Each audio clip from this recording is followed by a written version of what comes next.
آج ہم اسلامی سال کے پہلے مہینے محرم الحرام کے بارے میں جانیں گے۔ آخر محرم کی اتنی فضیلت کیوں ہے؟ مسلمان اس مہینے کو کیوں اہمیت دیتے ہیں اور اس کا اصل پس منظر کیا ہے؟ آئیے قرآن و سنت کی روشنی میں جانتے ہیں۔ سب سے پہلے یہ جان لے کہ محرم الحرام اسلامی سال کا پہلا مہینہ ہے۔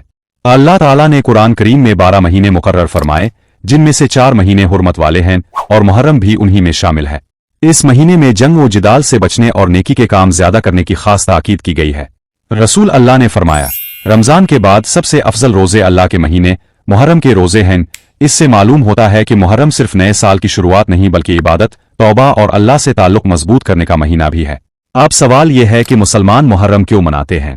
درحقیقت مسلمان محرم کو بطور عید خوشی کا تہوار نہیں مناتے، بلکہ اس مہینے کی دینی فضیلت کا احترام کرتے ہیں، زیادہ عبادت کرتے ہیں، روزے رکھتے ہیں اور اپنے ایمان کو تازہ کرتے ہیں۔ محرم کی سب سے مشہور تاریخ 10 محرم یعنی یوم عاشورہ ہے۔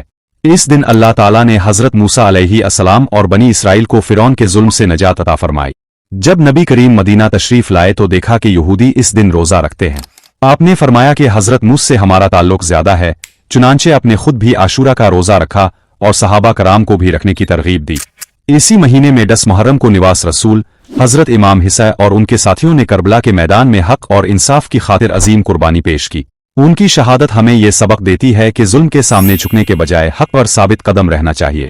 لیکن یاد رکھے ہمیں حضرت امام حسین کی قربانی سے صبر، تقوی، عدل اور حق پر ڈٹے رہنے کا سبق لینا چاہیے۔